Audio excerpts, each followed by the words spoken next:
nous avions abordé le thème de Sayyidina Isa alayhi salam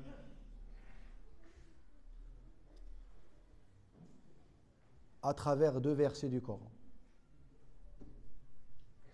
Ces deux versets du Coran mentionnés dans Surat Al-Ma'ida, les tables servies. Deux versets qui nous montrent la prophétie de Isa d'une part et le fait qu'il soit messager d'Allah subhanahu wa ta'ala, et qui nous montre aussi son côté humain pour nous écarter totalement de cette notion de divinité que certaines confessions lui ont attribué.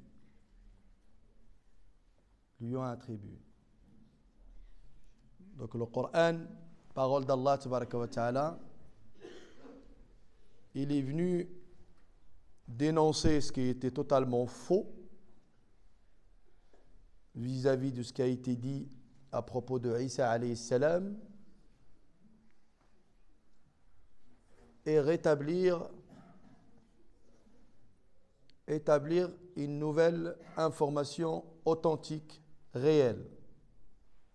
Allah dit dans cette sourate: Mal Masih ibn Maryama illa Rasoul. Et il l'annonce dans le verset comme étant fils de Marie.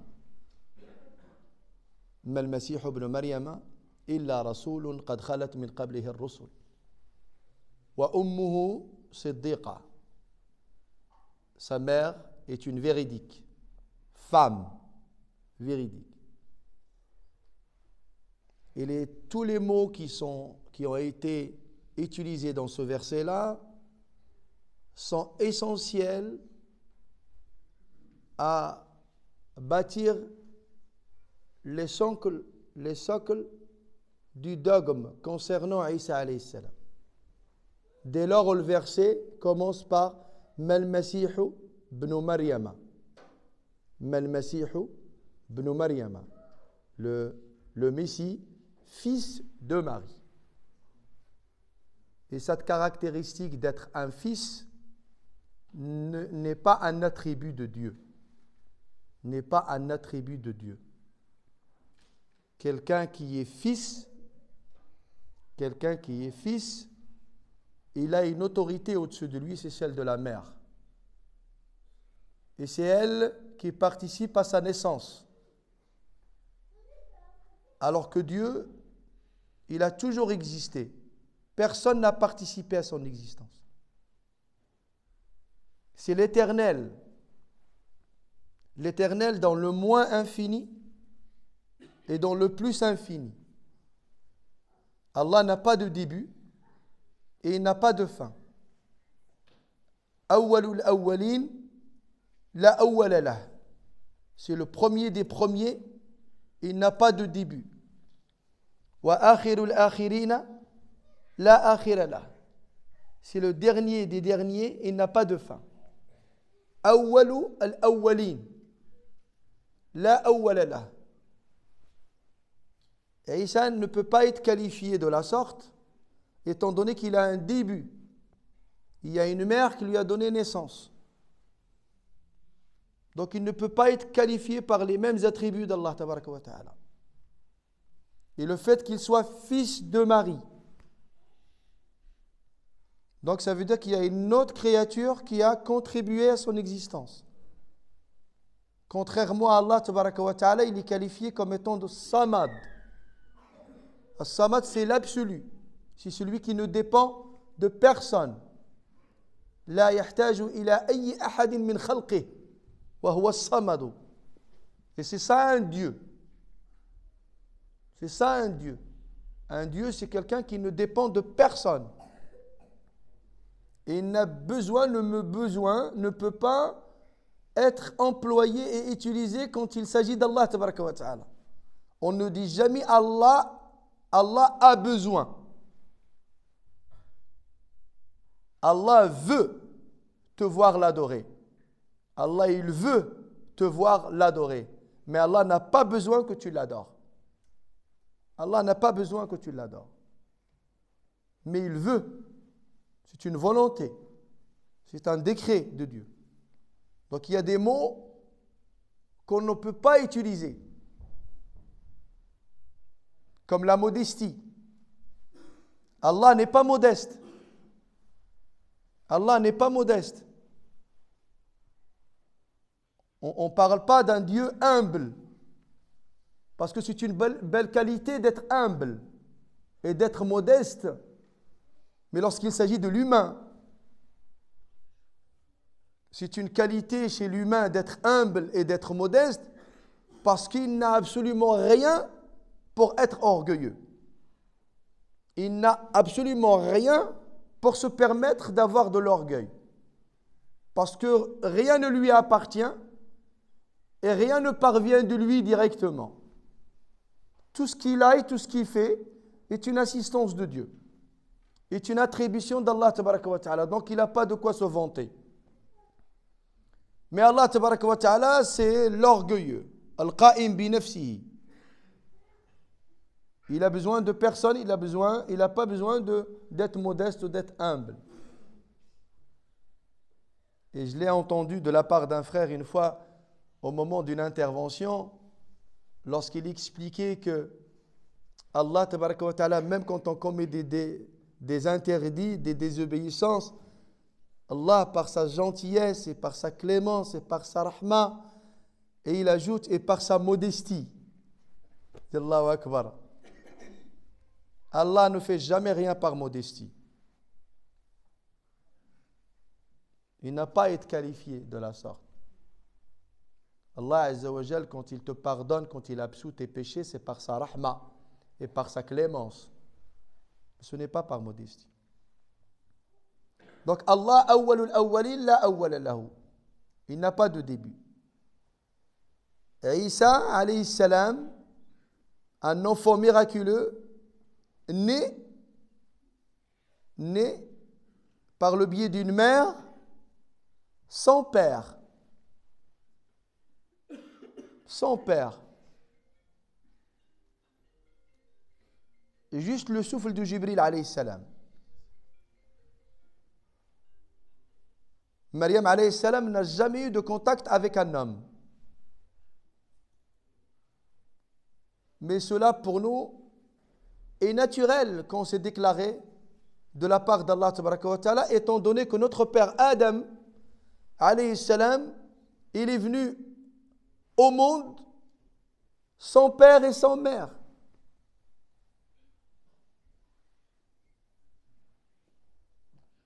Inna mathala Isa kamathali Adam, dit Allah Ta'ala dans le Coran. L'exemple de Jésus est celui de Adam.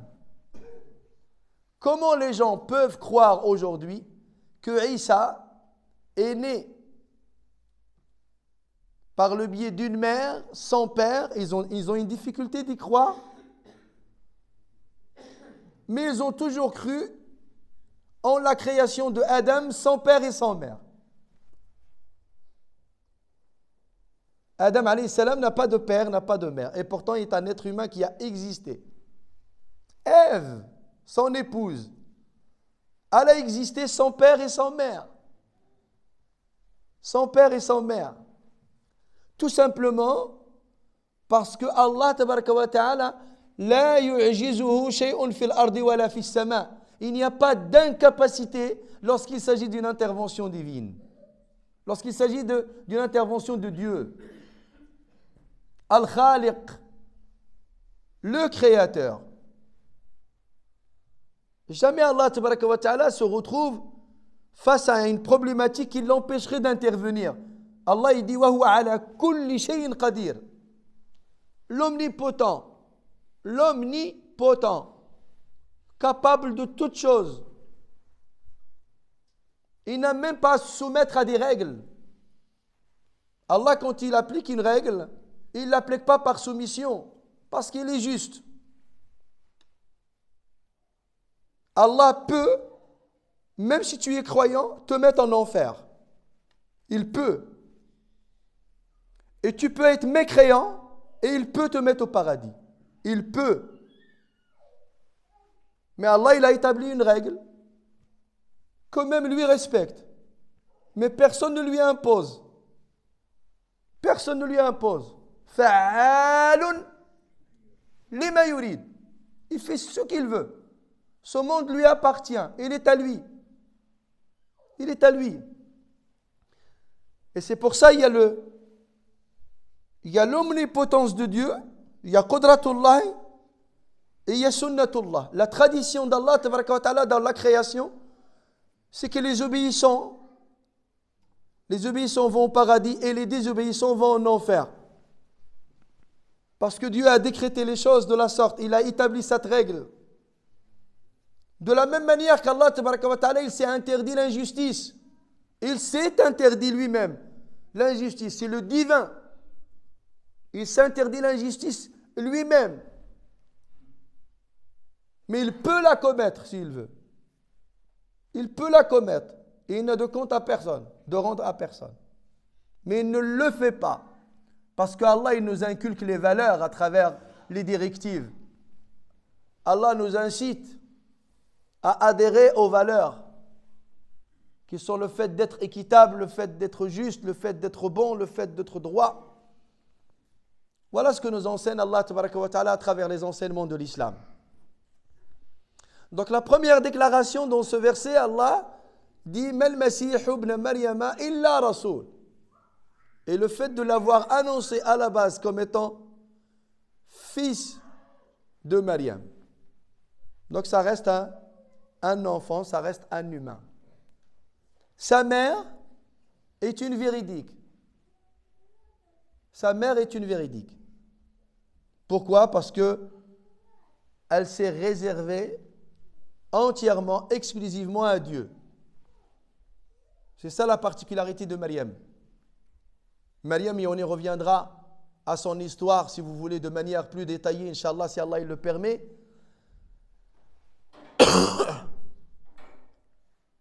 Parce que sa mère, au moment où elle était enceinte, elle avait espéré d'avoir un garçon qui serait réservé totalement à l'adoration d'Allah tabaraka wa ta'ala. Inni nadartu laka ma fi batni muharrara. Inni nadartu laka ma fi batni muharrara. Totalement. Oh Dieu, je t'ai promis ma progéniture réservée à ta soumission et à ta fidélité. Voilà ce qu'a fait la mère de Maryam. Et elle espérait que ce soit un garçon.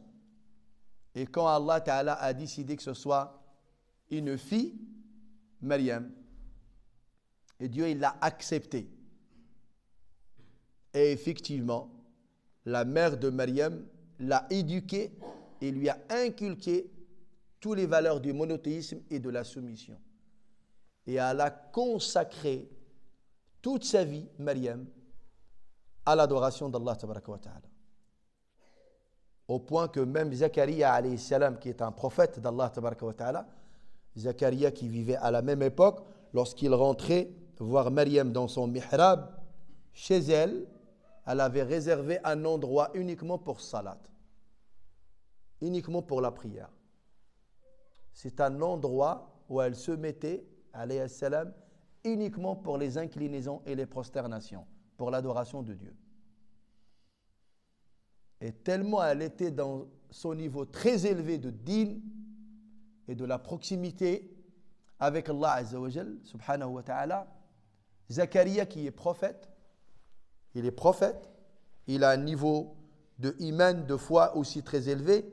Maryam va lui apporter des leçons énormes. Il rentre la voir dans le mihrab. Vous savez ce que c'est que le mihrab? Les jeunes, le mot mihrab. J'en ai parlé à un jeune juste hier soir. Il me dit, mais c'est quoi le mihrab? C'est quoi le mihrab? Non, les jeunes. C'est quoi un mihrab? Les jeunes. Vous voyez, alors nos enfants, il y a beaucoup de choses qu'ils ne connaissent pas. C'est ça le mihrab, les enfants, c'est ça. Ça, c'est l'endroit réservé pour diriger les prières. Dans une mosquée, ça s'appelle mihrab. Mais il peut exister aussi chez vous.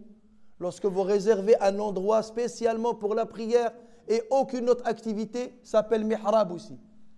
Ça s'appelle mihrab. Daoud alayhi salam avait un mihrab. فخرج على قومه من المحراب فأوحى إليهم أن سبحوا بكرة وعشيا. داود عليه السلام فخرج على قومه من المحراب فأوحى إليهم أن سبحوا بكرة وعشيا. Ça va les jeunes là maintenant? C'est quoi un mihrab? Hein? Mihrab c'est ça. Et c'est quoi un minbar? Un minbar. C'est quoi le minbar? Jeune homme, minbar, c'est quoi un minbar? Tu sais pas? Et toi, c'est quoi le minbar? Hein? C'est quoi une bûche de Noël? Le minbar, ce sont le petit escalier sur lequel l'imam il monte le vendredi. Ça s'appelle un minbar. سمعتي يا بابا Noël? Ça s'appelle minbar. Minbar. Et ça s'appelle mihrab. Et ça s'appelle sonorisation. Il y a le micro dedans. C'est technique, c'est pas religieux. C'est juste technique.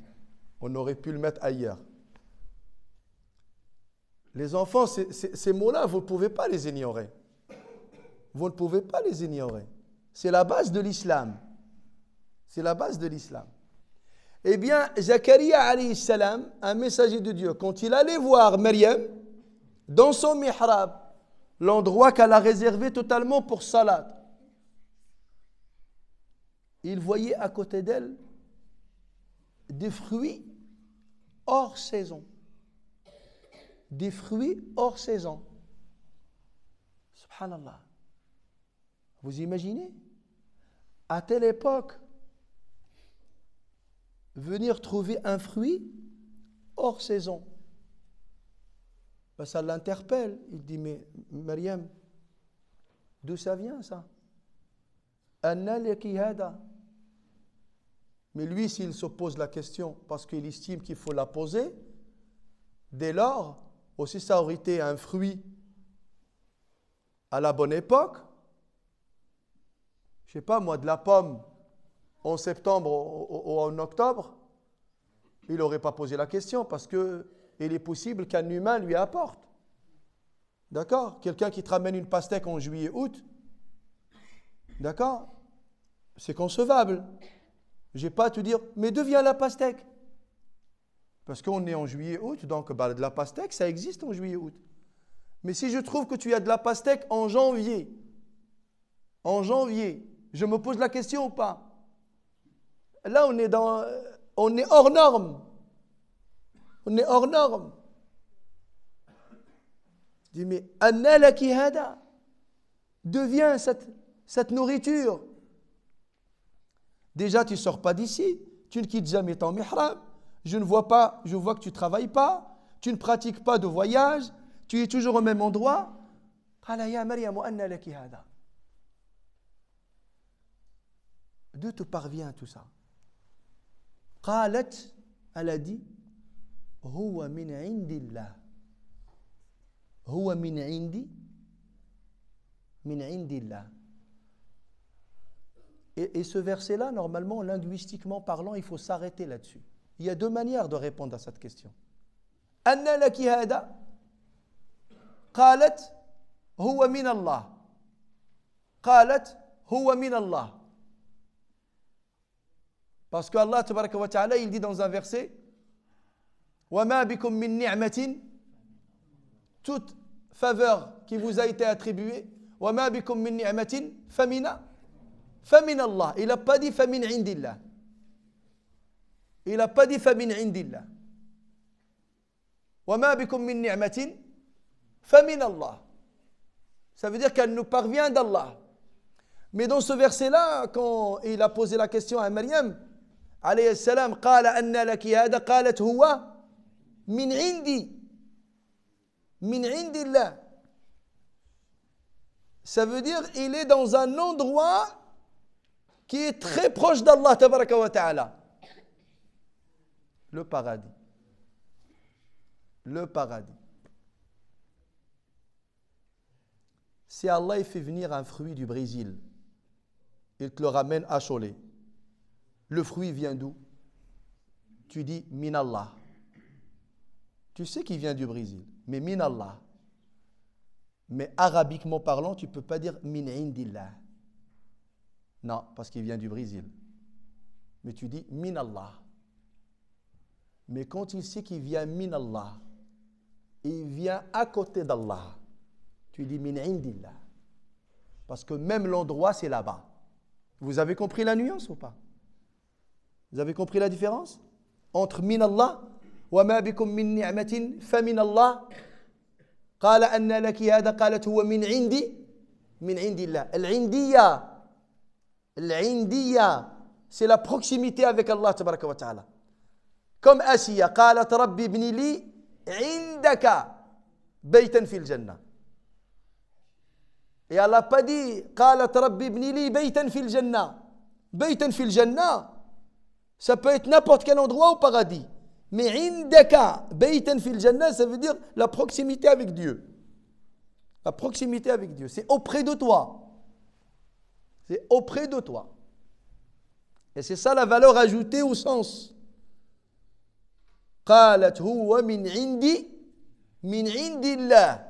يعني البلاصة اللي جاي منها قريبة من الله تبارك وتعالى. بغض النظر على أنه رزق من الله أصلا. بغض النظر أنه رزق من الله.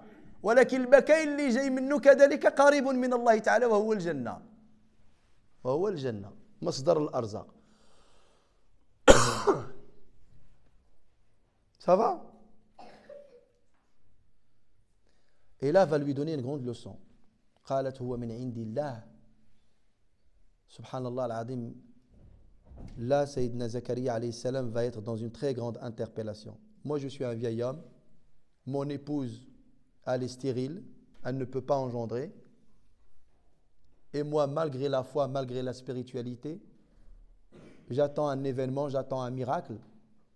Et regarde, Maryam, elle ne fait même pas les causes nécessaires pour qu'Allah lui attribue les faveurs et la ni'ma. Et en plus, ça lui vient du paradis. Elle a remonté sa tiqa, sa confiance en Allah, subhanahu wa ta'ala. Allah, il dit, Hunalika da'a Zakaria au rabbah. Cette précision-là, elle est importante. Hunalika, c'est à ce moment-là, quand on lui a dit, qalat huwa min indillah. Dès lors, on lui a dit, qalat huwa min indillah, elle lui a montré par du concret le pouvoir d'Allah tabaraka wa ta'ala. Et c'est là où, subhanallah, il a une confiance en Allah. Hunalika da'a Zakaria rabbah. À ce moment-là, il a fait sa dua. Il ne l'a pas fait à n'importe quel moment. Parce qu'elle lui a inculqué un dars. Elle vient de lui faire un cours réel. Et là, il dit, قال ربي هب لي من لدنك وليا يرثني ويرث من آل يعقوب واجعله ربي رضيا. C'est à ce moment-là où il demande à Allah tabaraka wa ta'ala une progéniture qui va être sa relève. Qui va être sa relève. Âgé, c'est un vieil homme, une femme stérile qui ne peut pas avoir d'enfant. Qui ne peut pas avoir d'enfant. Et d'ailleurs, je vais vous apporter une information. Une femme, quand elle ne peut pas engendrer des enfants, comment on dit qu'elle est en arabe? Comment on l'appelle en arabe? Elle est aqir ou alors aqim. Aqim. Wa yaj'alu man yasha'u aqima. Ou alors aqir. قال ربي أن يكون لي غلام وكانت امرأتي عاقرا. Mais c'est quoi la différence entre les deux mots? C'est quoi la différence entre les deux mots? Hein? C'est-à-dire?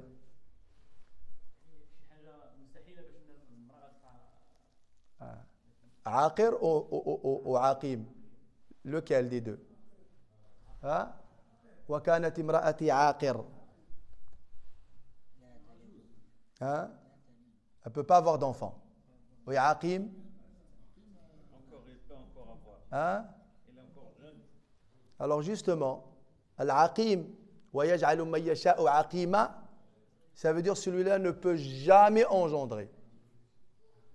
Aqim ne peut jamais engendrer. Mais Aqir, actuellement, n'engendre pas, mais peut engendrer. Aqim, c'est beaucoup plus fort. Aqim, c'est définitif. C'est pour ça qu'Allah tabaraka wa ta'ala, il dit dans le Coran al-Karim وَيَجْعَلُ مَن يَشَاءُ عَقِيمًا. Et là, c'est définitif. يَهَبُ لِمَن يَشَاءُ إِنَاثًا وَيَهَبُ لِمَن يَشَاءُ الذُّكُورَ وَيُزَوِّجُهُمْ إِنَاثًا وَذُكْرَانًا وَيَجْعَلُ مَن يَشَاءُ عَقِيمًا. Donc, il devient stérile de façon définitive. Il n'y a plus d'espoir. Mais le mot aqir, c'est une femme qui est stérile, mais il y a possibilité qu'elle engendre. C'est pour ça Allah Ta'ala, il a employé les deux termes dans le Coran al-Karim. Et si vous remarquez dans l'histoire de Sayyidina Ibrahim et dans l'histoire de Sayyidina Zakaria, il a employé le mot aqir. وَكَانَتِ امْرَأَتِي عَاقِرًا وَقَدْ بَلَغْتُ مِنَ الْكِبَرِ عِتِيًّا. Ma femme était stérile et moi j'ai atteint un âge de vieillesse. Donc comment pourrais-je dans cette même situation-là pouvoir engendrer? Mais Allah est grand. قال كذلك قال ربك هو علي هين. قال كذلك قال ربك هو علي هين. C'est facile ça. C'est facile. Donner naissance à Yahya, même si la mère était stérile, ça c'est facile.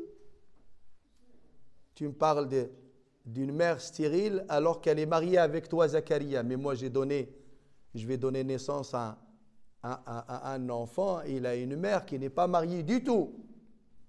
Toi, la tienne, elle est mariée avec toi. هذا سهل. قال كذلك قال ربك هو علي هين وقد خلقتك من قبل ولم تكن شيئا. Mais même toi, je t'ai créé, tu n'existais pas. Allahu Akbar. Ajib, hein? Vous voyez vers quoi Sayyidina Isa il nous envoie? Donc quand on parle de Isa, alayhi salam, c'est pour reparler du monothéisme, du tawhid. Quand on parle de Isa, on parle de la capacité d'Allah Ta'ala et de sa divinité, le fait d'avoir jusqu'à maintenant un homme, corps et âme, vit au deuxième ciel.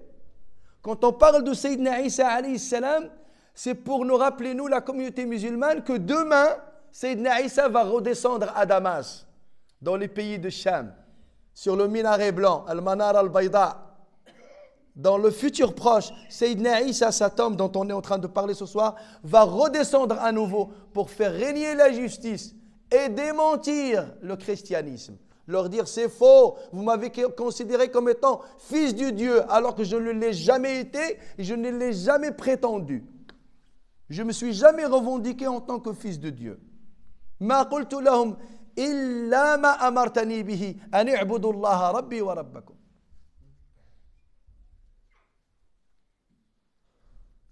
On ne parle pas de Sayyidina Isa pour célébrer Noël, ou la célébrer le Nouvel An, ou la parler de la bûche, ou la galette des rois. Non, ça n'a rien à voir, la galette des rois, c'est à un autre moment. C'est plus tard la galette des rois. Ah, wa hafd les dates, gars. C'est pour mettre de l'humour. Hein. Quelqu'un qui vit en France, obligatoirement, il sait quelle est la période de la bûche, quelle est la période de la couronne des rois, la galette des rois. Donc ça, c'est la période de l'année au sein de la communauté musulmane. On doit éclaircir ces choses. On doit éclaircir ces choses. De manière à bien connaître Isa alayhi salam, un grand prophète d'Allah tabaraka wa ta'ala. Et nous avons, nous, la chance, alhamdulillah, les musulmans, que ce prophète va redescendre à nouveau sur terre, mais pas en tant que prophète. Pas en tant que prophète. Il n'aura pas une mission prophétique. Il redescendra pour rétablir la justice, mais il se considérera comme étant un disciple de notre messager Muhammad alayhi salatu wa salam. Ça va? Donc, Maryam alayhi salam va inculquer cette leçon à Zacharia qui va lui aussi à son tour demander à Allah tabaraka wa ta'ala qu'il lui accorde un enfant qui va s'appeler Yahya. Il s'appelle Yahya. Ya Zacharia, inna nubashiruka bi ghulamin ismuhu Yahya, lam naj'al lahu min qablu samiyya. Et là, il s'interroge après avoir fait dua, après avoir été convaincu qu'il fallait demander cette faveur de lui attribuer une progéniture. Il s'interroge encore, alors qu'Allah il lui a donné. Mais c'est toi qui viens de le demander. Tu voulais être exaucé ou pas? Mais parce qu'il est dépassé par l'étonnement. Il est dépassé par l'étonnement. Mais c'est possible qu'Allah me réponde de cette manière.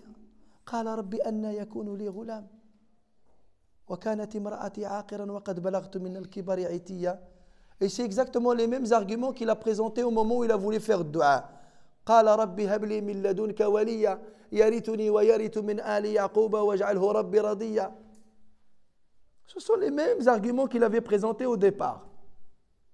Et Allah tabaraka wa ta'ala lui annonce quand même la bonne nouvelle. Un enfant qui s'appelle Yahya. Et c'est Allah qui l'a nommé Yahya. Yahya. Celui qui va vivre et survivre. Yahya. Parce que c'est Allah qui a décrété de lui donner une vie, même si les causes maternelles n'étaient pas présentes. Même si les moyens au niveau de sa mère n'étaient pas présents. Allah Azza wa Jalla lui a donné quand même vie et existence. Sans aucun moyen possible. Et en ayant qualifié cela comme étant quelque chose de très facile. De très facile.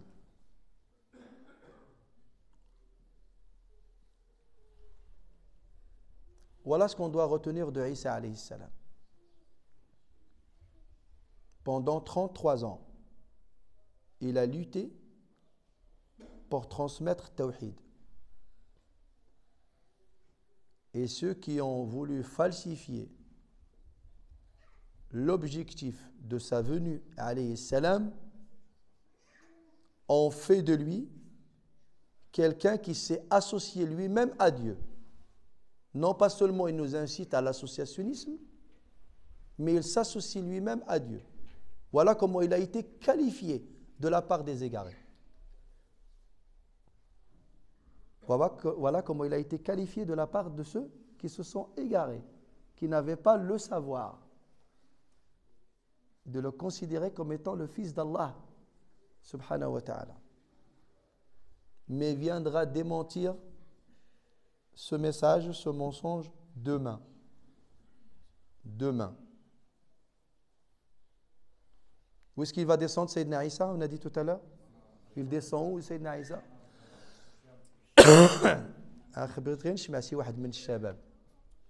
Les jeunes. Où est-ce qu'il descendra? Ou là, vous êtes assis comme ça à me regarder? Il descendra où? Hein? En Palestine. Où ça plus précisément? Où ça? À quel endroit?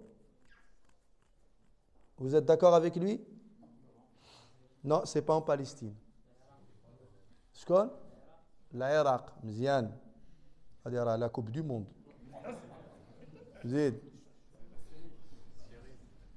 Hein? Où ça? Où ça? Il va descendre où, Sayyidina Isa? Ah, j'ai l'impression que même la géographie, il n'y a pas de niveau, subhanallah. Le gars, il confond la Syrie avec l'Irak et avec la Palestine. La Chine. Dis, vas-y. La Syrie. Où ça en Syrie? C'est quoi la capitale de la Syrie? La capitale. Asima. La capitale de la Syrie, c'est quoi? Damas. C'est Damas. Et la capitale de la Jordanie? C'est quoi la capitale de la Jordanie? Amman. Et du Liban? La capitale du Liban? Hein? Beyrouth. Et de la Turquie? Ankara. Et la capitale de la Palestine? Jérusalem. Hein? C'est pas Tel Aviv? Non? C'est pas Tel Aviv? Tel Aviv n'existe pas? Ah bon? Tel Aviv n'existe pas? C'est une ville qui existe ou elle n'existe pas? Non, la ville de Tel Aviv, elle existe ou elle n'existe pas? Mais est-ce qu'elle est la capitale de Jérusalem, de Palestine? Non, elle ne l'est pas. Elle ne l'est pas. La capitale de Palestine, c'est quoi? C'est le Quds. Et là, ça va, on est en train de refaire la carte là. On refait la carte. Alhamdulillah. Donc il va descendre où, Sayyidina Isa? Le pays, c'est la Syrie. La ville, c'est Damas. Mais à quel endroit à Damas? Al-Manara. Al-Manara. Attention, ce n'est pas Qubba. Ce n'est pas une Qubba, ce n'est pas une coupole. C'est un minaret. Al-Manara. Al-Manara al-Bayda. Minaret blanc. C'est un minaret blanc.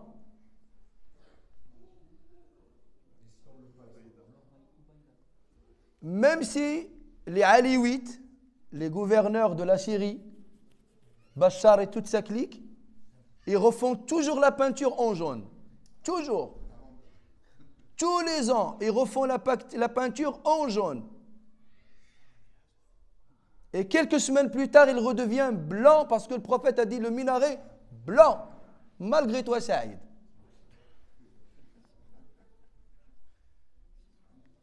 Comment les déclarations de Dieu et du prophète se concrétisent.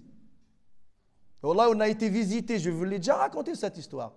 On a été visiter les commerçants de Damas juste en face du minaret blanc. Ils nous ont dit tous les ans, le gouvernement repeint ce minaret en jaune. Et subhanallah, il redevient blanc. Wallah, c'est le témoignage des habitants du quartier. Les Syriens de Damas. Subhanallah, la grandeur d'Allah. Et comment il descend Sayyidina Isa sur le minaret, vous savez comment? Comment il va descendre Sayyidina Isa sur le minaret blanc? Il va poser ses deux mains sur des malaïkas, sur des anges. Il pose les deux mains sur des anges et il descend. C'est-à-dire que les musulmans vont voir Sayyidina Isa descendre comme ça. Il s'appuie sur ses deux mains sur les ailes des anges, de le malaïka, jusqu'à ce qu'il arrive sur le minaret. Et après du minaret au sol, comment il descend? Comment il va descendre? En haut du minaret au sol. Les musulmans, ils vont lui mettre une échelle. Les musulmans vont lui mettre une échelle. Parce qu'ils vont reconnaître Sayyidina Isa et il va descendre par cette échelle-là. D'accord? Et là, il va rassembler la communauté musulmane. Juste avant le Fajr. Ça va? C'est intéressant là. Ça, c'est un événement que nous allons vivre. Peut-être on sera là, on ne sera pas là, Allahu Alam. On ne sait pas à quel moment ça va se dérouler. Mais ça, ce sont des événements réels qui nous ont été dits par notre messager Mohammed alayhi salatu wassalam. Et quand il arrivera à Sayyidina Isa, il va rectifier tout ce qui a été dit de faux à son sujet. Tout. Et là, subhanallah al-adim, la vérité va régner. La vérité va régner. Ça va les jeunes jusqu'ici? C'est clair pour vous?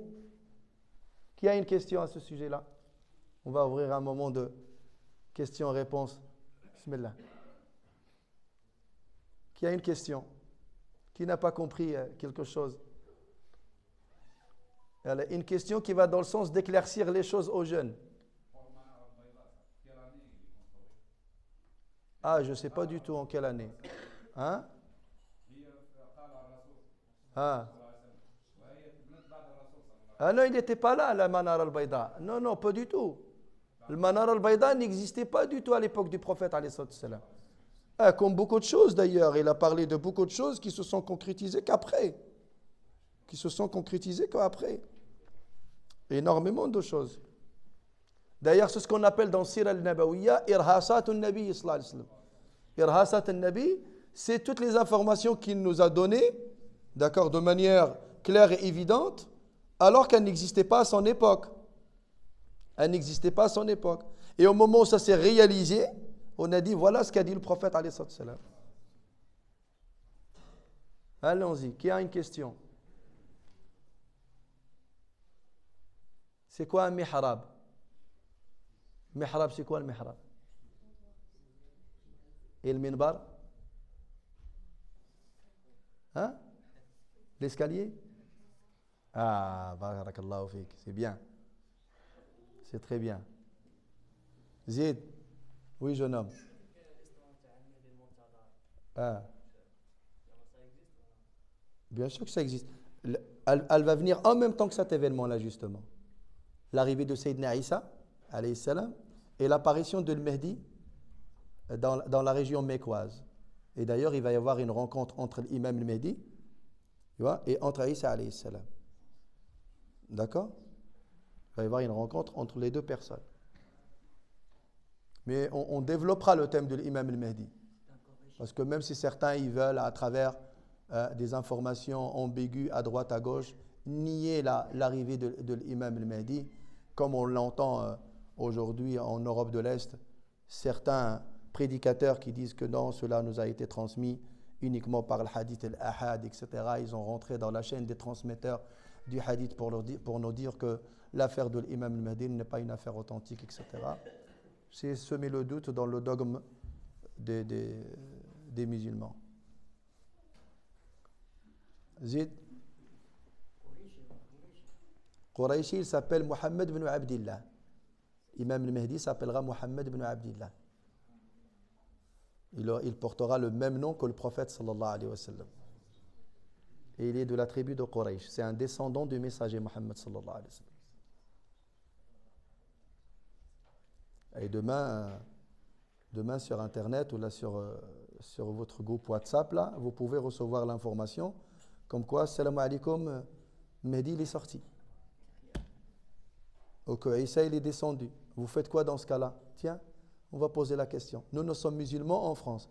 Demain, vous entendez que l'imam al-Mahdi est sorti. Hein? On fait quoi?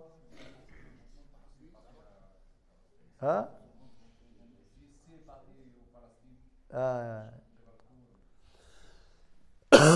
Al-Mahshar, la terre du rassemblement, ça sera Bilad al-Sham. La terre du rassemblement, ça sera Bilad al-Sham. Il va falloir aller à Bilad al-Sham. Donc retenez ça. Si vous entendez une information comme ça, il faut aller où? C'est pas au Canada. Tu dis, ah non, moi je vais changer de... non, c'est pas là qu'il faut y aller. Il ne faut pas se tromper de destination. Hein?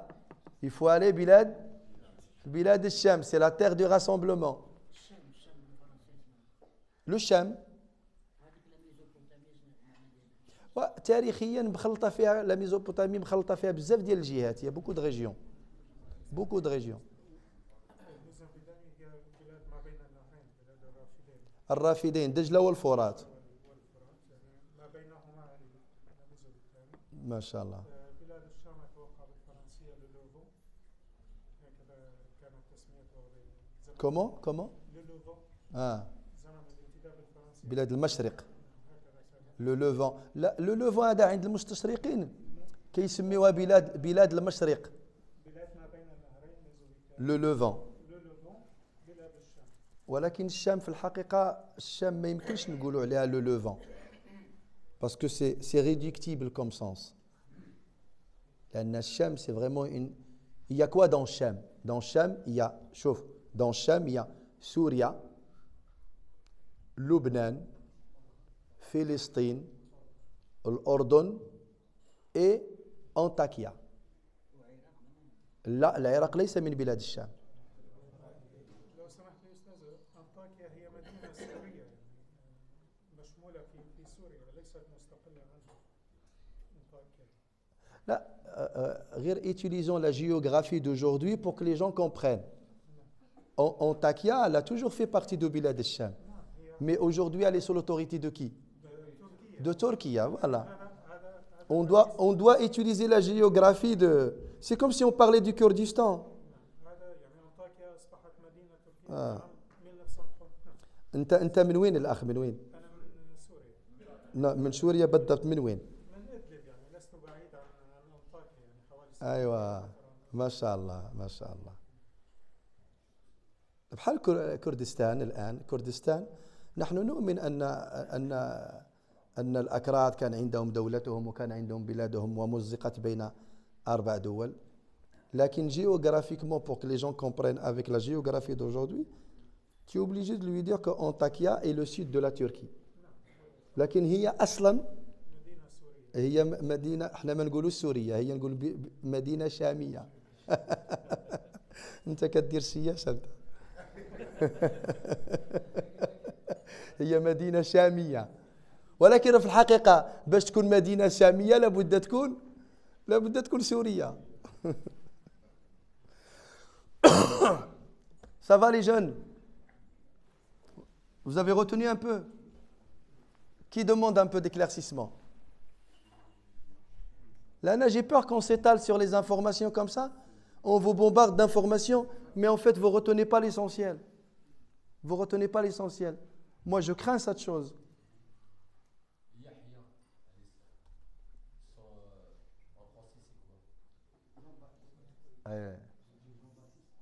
C'est ça. Ah, Jean-Baptiste. En fait, en français, non, c'est pas en français. C'est pas en français. C'est que dans l'évangile et dans les livres, dans les Bibles actuelles, il a été appelé comme ça. Mais c'est plus latin.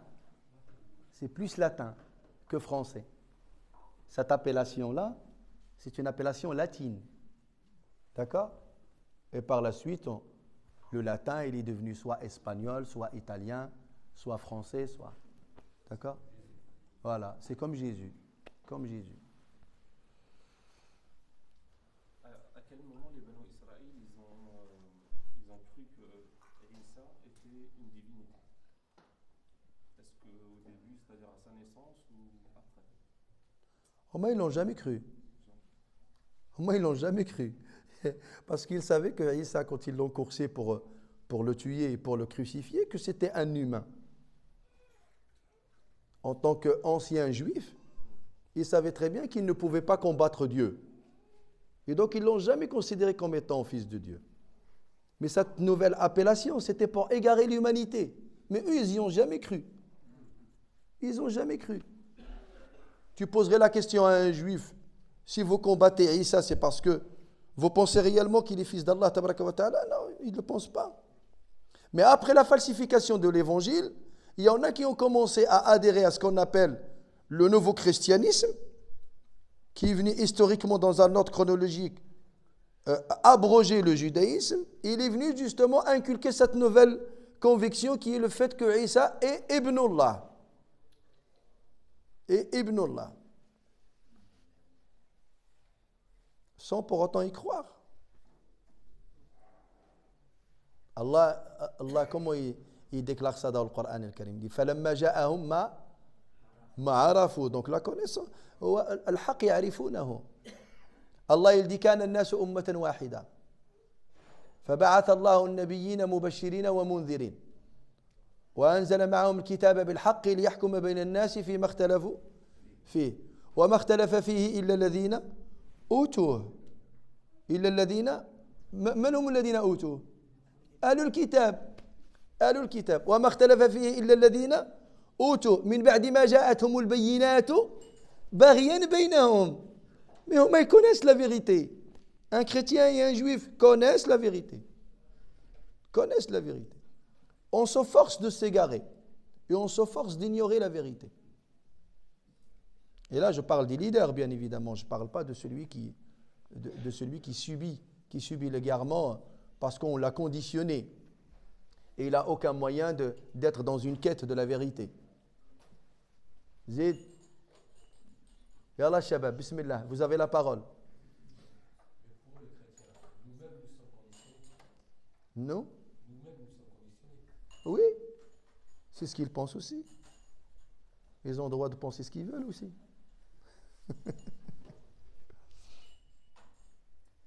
Zid. Ça y est, tu as changé l'idée de l'Irak là? Ça y est, c'est devenu quoi? Syria, Sham. Dimashq plus précisément. Zid.